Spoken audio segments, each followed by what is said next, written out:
Everyone, welcome back to my English delicacy classes. So आज जो हम लोग पढ़ेंगे वो है स्टीफन स्पेंडर की poem an elementary school classroom in a slum. तो ये इससे पहले कि ये चैप्टर शुरू करें, पहले यहाँ पे इस टाइटल की मीनिंग देखते हैं। एलिमेंट्री, एलिमेंट्री मीन्स बेसिक, और स्लम एरिया वो होता है जहाँ पे पुअर लोग रहते हैं, पोवर्टी होती है, गार्बेज, सब सारे शहर का गार्बेज आता है, पॉल्यूशन होता है, और ज्यादातर वहाँ पे जो लोअर क्लास के लोग होते हैं ना, ऐसे लोग यहाँ पे रहते हैं, तो इन्हें कहते हैं स्लम एरिया। आपने पढ़ा होगा सीमापुरी, सीमापुरी क्या है? एक स्लम एरिया है। तो यहाँ पे पोएट जो बात कर रहे हैं, ऐसे क्लासरूम की बात कर रहे हैं जो कि स्लम एरिया में है, और वो क्लासरूम कैसा है? बेसिक स्कूल है, बेसिक्स पढ़ाए जाते हैं वहाँ बच्चों को। तो इससे पहले कि पोएम शुरू करें, पहले देखते हैं पोएट के बारे में। एक्चुअली पोएट के बारे में पढ़ना ज़रूरी हो जाता है अगर हम वर्क्स को पढ़ रहे हैं। तो स्टीफन स्पेंडर का जन्म हुआ था केंसिंगटन में, और इनकी डेथ यूके में हुई थी। और एक्चुअली इन्हें जो है एक पॉलिटिक्स में बहुत ज़्यादा इंटरेस्ट था। इस वजह से इन्होंने अपने आप को एक सोशलिस्ट और पैसिफिस्ट डिक्लेयर किया था। पैसिफिस्ट होते हैं वो जो पीस लविंग होते हैं, तो ये पीस लवर थे। चलिए पोएम स्टार्ट करते हैं। Far, far from gusty waves, these children's faces, like rootless wind. तो इसकी फर्स्ट लाइन की मीनिंग देखते हैं। Far far from gusty wave, gusty waves होता है कि ठंडी हवाएं। तो इन बच्चों के चेहरे कैसे थे? एकदम ही डल से थे, कोई भी एनर्जी नहीं थी, जरा भी एंथुजियाज्म नहीं था, बहुत से डल से फेसेस थे, कोई खुशी नहीं थी। लाइक रूटलेस वीड्स, वीड्स कहते हैं अनवांटेड प्लांट्स को। जैसे कि मान लीजिए कि कॉर्न की फार्मिंग हो रही है, और उस कॉर्न का जो खेत है, जो फार्म है, उसके बीच में अगर कोई भी ऐसा पौधा निकल आए तो उसको क्या करता है फार्मर? उसको निकाल के फेंक देता है। तो उसी तरीके से ये बच्चे हैं, इन्हें सोसाइटी से निकाल के अलग कर दिया गया है। जो एक हायर अपर क्लास सोसाइटी होती है, उससे इन बच्चों को निकाल दिया गया है। इसलिए यहाँ पे पोइट ने इन्हें रूटलेस वीड्स कहा है।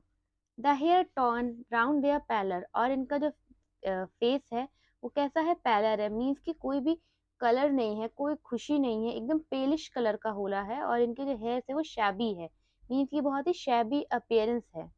The tall girl with a weighed down head. अब यहाँ पे पोइट ने एक पर्टिकुलर एक बच्चे के बारे में बताया है। वो लड़की कैसी है? काफी टॉल होगी, मे बी वो एज की वजह से टॉल हो, क्योंकि वो छोटे बच्चों का स्कूल है, हो सकता है ये उनमें सबसे ज्यादा टॉल हो। और उसका सर झुका हुआ है, क्यों, किन कारणों से उसका सर झुका है? एक तो पॉवर्टी की वजह से ने, और दूसरा मेल न्यूट्रिशन की वजह से उसका सर झुका हुआ है। The paper seeming boy with rat's eye, और उन्हीं में एक ऐसा बच्चा भी है जो कि बहुत दुबला पतला सा, एकदम पेपर जैसा, जितना पतला एक पेपर होता है ना, उतना ही दुबला सा वो बच्चा था। और उसकी आंखें कैसी थी? रैट की तरह थी। जैसे रैट की आईज होती है ना, थोड़ी सी बल्गिंग सी होती है आईज, बाहर को निकली हुई, वैसे इसकी आईज थी। और जिस तरीके से एक रैट की आईज हर समय खाना ढूंढती रहती है ना, मीन्स एक रैट हर टाइम खाना ढूंढता रहता है कि उसे कैसे कब कहाँ खाना मिल जाए। तो इसी वजह से ये जो बच्चा है, क्योंकि इसे खाने के लिए नहीं मिलता होगा, तो इसमें ग्रीडीनेस आ गई है, और अब इसकी आंखें क्या, हर जगह खाना ही ढूंढती रहती हैं।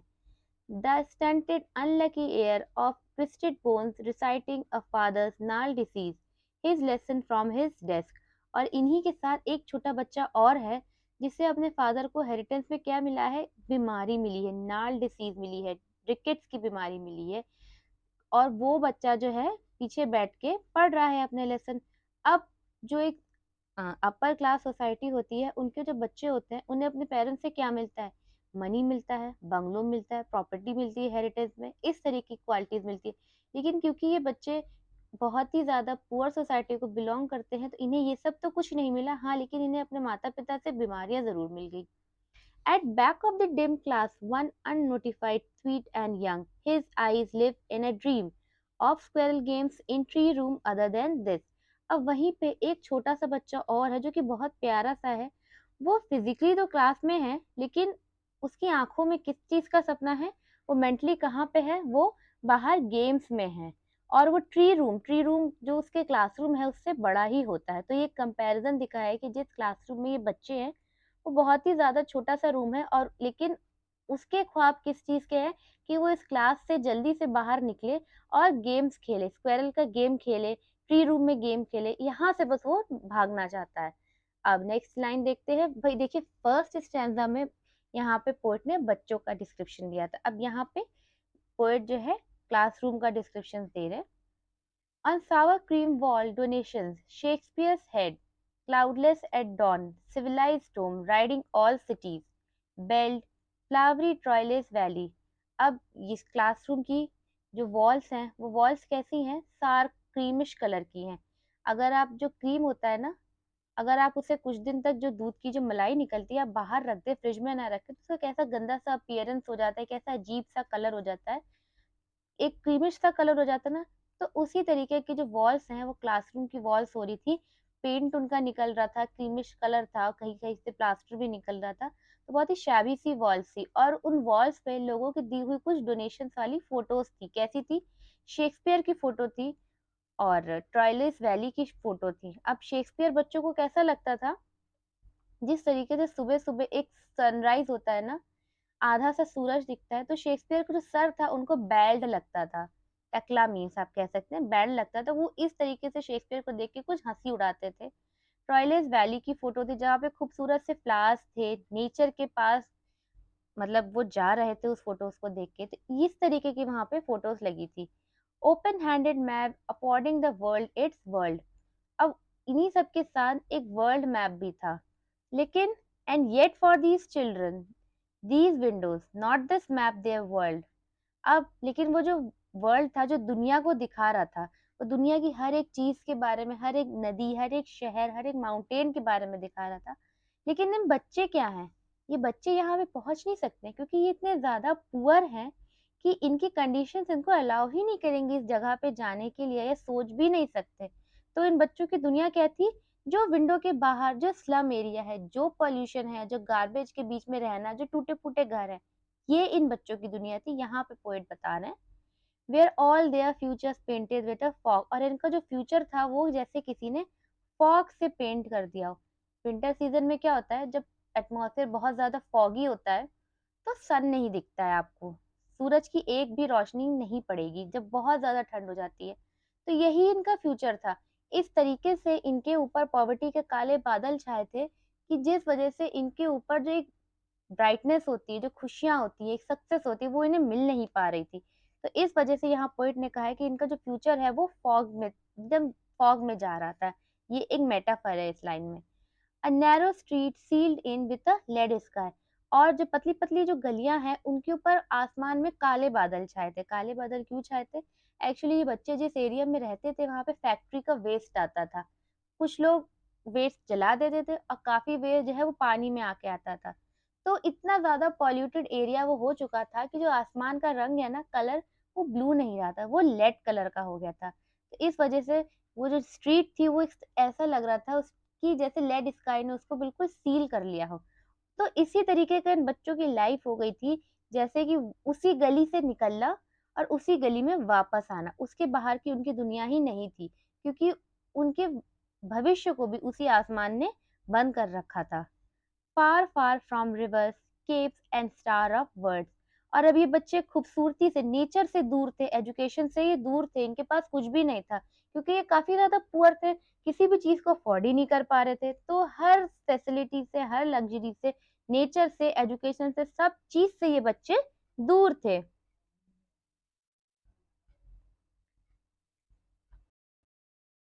School slum surely Shakespeare is wicket the map a bad example. अब यहाँ पे क्या कह रहे हैं कि द शेक्सपियर की जो फोटो लगी है वो इनको कुछ विकेट सा लग रहा है। क्यों इसलिए लग रहा है?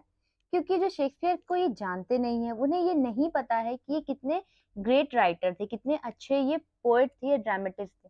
उन्हें तो वो शेक्सपियर की फोटो इसलिए देख के विकेट लग रही है क्योंकि वो उस फोटो में मुस्कुरा रहे होंगे, तो उन्हें ये देख के शायद बच्चों को ऐसा लग रहा है कि ये जो आदमी है, जो शेक्सपियर, ये हम पे हंस रहा है, हमारी कंडीशन पे हंस रहा है। The map a bad example with ships and sun and love tempting them to steal. और ये जो मैप है उनके लिए एक बैड एग्जाम्पल है। क्यों? क्योंकि ये मैप उन्हें वो दुनिया दिखा रहा है जो दुनिया इनकी नहीं है। अच्छी अच्छी जगहें दिखा रहा है, ग्रीन फील्ड शो कर रहा है, रिवर्स शो कर रहा है, नेचर शो कर रहा है। तो ये सारी चीजों को पाने के लिए, इन सब चीजों को एंजॉय करने के लिए they need money and they have no money. So इन्हें क्या करना है, ये क्या करेंगे इन सब चीजों को पाने के लिए? वो चोरी करेंगे, वो स्टील करेंगे, वो क्राइम कमिट करेंगे। तो इसलिए यहाँ पे पोएट कह रहे हैं कि ये मैप जो है इन बच्चों के लिए बिल्कुल भी एग्जाम्पल अच्छा नहीं है, क्योंकि ये उन्हें उकसा रहा है। For life that slyly turn in their cramped hole from fog to endless night. और जो इनकी दुनिया है वो कहाँ जा रही, खत्म हो रही है। ये उसी स्लम एरिया में रहते हैं, उसी पॉल्यूटेड एरिया में रहते हैं, और अपने छोटे छोटे क्राउड मीन्स छोटे छोटे घर, उसी घरों में रहते हैं। बहुत छोटे से घर होते हैं, ये जाने उस घर में कितने ही लोग रहते हैं। तो वहां पे ये रहते हैं, तो ये उस दुनिया में ये कैसे जा पाएंगे। From fog to endless night. और इनकी जो दुनिया है, इनका जो एक्चुअली ये जहाँ पे रहते हैं इतना ज्यादा पॉल्यूशन है कि इन्होंने दिन को कभी देखा ही नहीं है। इनके लिए दिन का मतलब फॉग है। तो इनकी जो लाइफ है वो फॉग से शुरू होकर नाइट तक खत्म होती है, वो भी इनकी रात। एंडलेस नाइट इसलिए बोला गया है कि जो रात का अंधेरा है ना, इनकी ट्रबल्स को डिनोट कर रहा है। इसलिए इनकी जो लाइफ है, इनकी रात, इनकी दुनिया में जो रात कभी भी ना खत्म होने वाली है। On their slag heap these children wear skin peep through by bones and spectacle of steel with mended glass like bottle bits on stone. All of their time and space are foggy slums, so plot their map with slums as big as doom. तो यहाँ पे क्या कह रहे हैं poet कि ये जो बच्चे हैं, जो इंडस्ट्रियल वेस्ट होता है उसमें से इन्हें कुछ गार्बेज मिला है। एक्चुअली ये बच्चे क्या करते हैं, जो इन वेस्टेज में से कुछ कुछ ढूंढते रहते हैं स्लम एरिया में।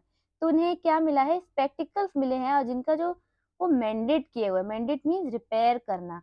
तो वो किस तरीके के स्पेक्टिकल से रिपेयर करे हुए हैं, लेकिन उनका जो लेंस है वो किस तरीके से टूटा फूटा है। आप इसे ऐसे मान लीजिए जिस तरीके से कांच को, शीशे की बॉटल को एक स्टोन से तोड़ देते हैं और उस पे कांच कैसा बिखरा सा हो जाता है।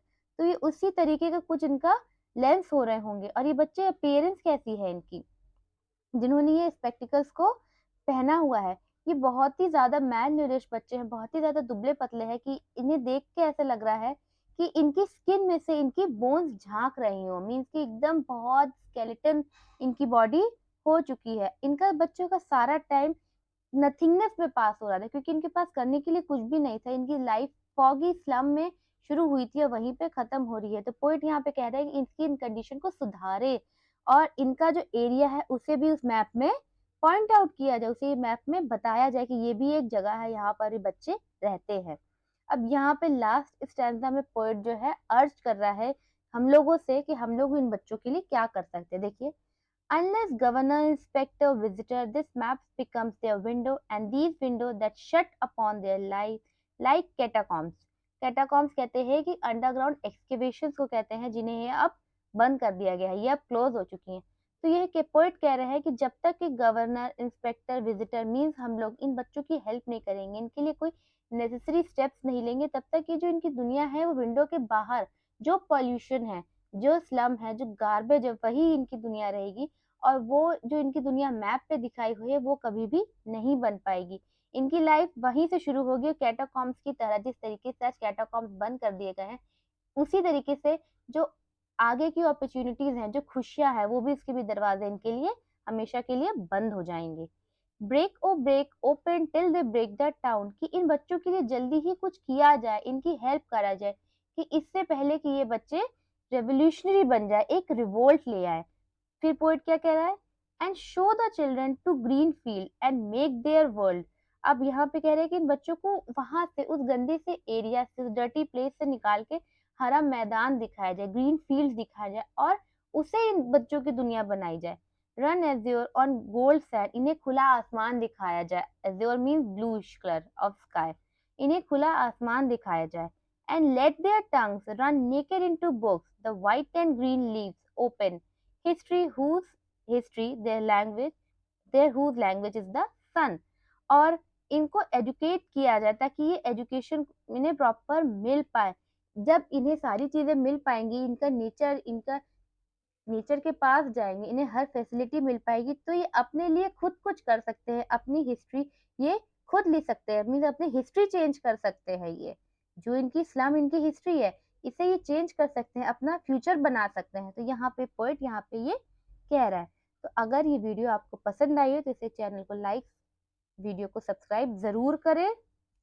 और अगर आपको कोई प्रॉब्लम है तो कमेंट बॉक्स में ज़रूर से पूछ सकते हैं। नेक्स्ट वीडियो में आपको इसका सेंट्रल आइडिया और समरी बताऊंगी, कुछ इंपॉर्टेंट क्वेश्चंस भी बताऊंगी जो पेपर में आते हैं। Thank you so much.